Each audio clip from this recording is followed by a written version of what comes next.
On fait des fautes, mais on se soigne. Tous les jours, un comprimé audio effervescent pour améliorer son français. Comprimé numéro 76. Paronyme numéro 3. La correcte définition de tous ces mots qui se ressemblent, tu connaîtras.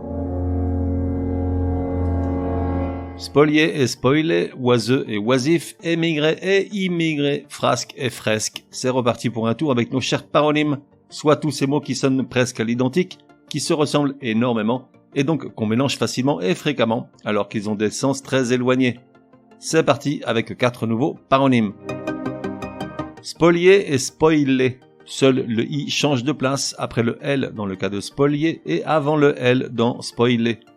On va commencer par le second, spoiler, certainement l'anglicisme le plus usité depuis que les séries ont révolutionné le panorama audiovisuel. En gros, spoiler, c'est révéler un élément clé d'une œuvre au point de gâcher l'effet de surprise et le plaisir de la découverte pour celles et ceux qui ne l'ont pas encore vu, lu ou entendu. Par extension, un spoiler est un pauvre type détestable, une vraie tête à claque, même si lui n'est pas encore dans les dictionnaires. Quant à spolier, c'est dépouiller quelqu'un d'un bien par la force ou la ruse, l'en déposséder, le lui voler quoi. Oiseux et oisif.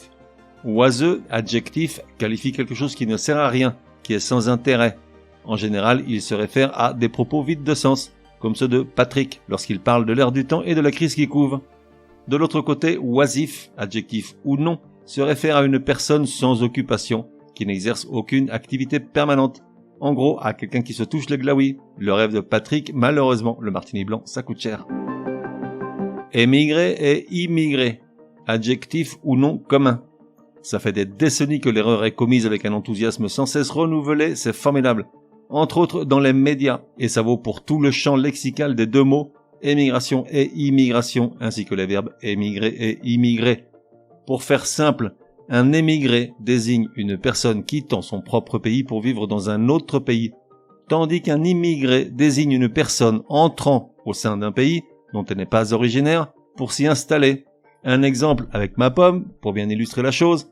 Moi qui suis français résidant en Espagne, pour les Français, je suis un émigré. Pour les Espagnols, je suis un immigré. Et enfin, frasque et fresque, nom commun. Frasque, souvent employé au pluriel, désigne généralement un écart de conduite, une action un peu extravagante mais sans trop de conséquences. On parle des frasques de Patrick lorsqu'il boit plus que de raison, ses incartades, les fraudaines qu'il commet.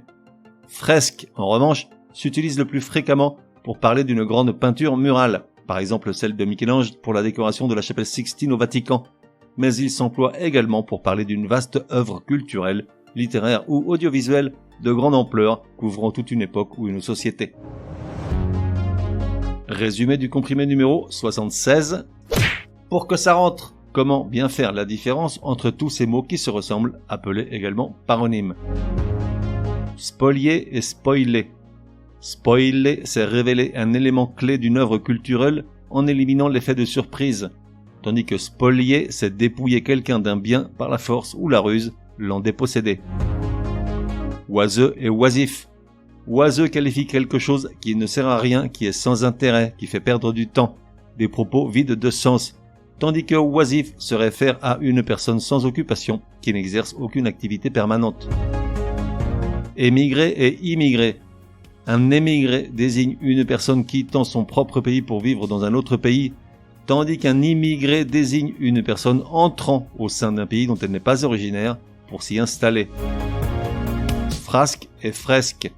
Frasque désigne un écart de conduite, une incartade, une extravagance sans conséquence, tandis que fresque peut être une grande peinture murale ou une œuvre culturelle de grande ampleur couvrant toute une époque.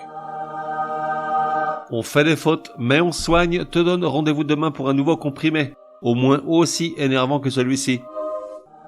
Prends bien note, s'il y a une règle de français qui t'énerve grave, soumets-la à Martine et Patrick, ils seront ravis, aussi crétins soient-ils, de la décortiquer lors d'un prochain comprimé. Pour cela, une seule adresse, contact@uncompriméparjour.com. Enfin, n'oublie pas de laisser un chouette commentaire et tout un tas d'étoiles sur ta plateforme de podcast préférée. Ça serait drôlement chouki.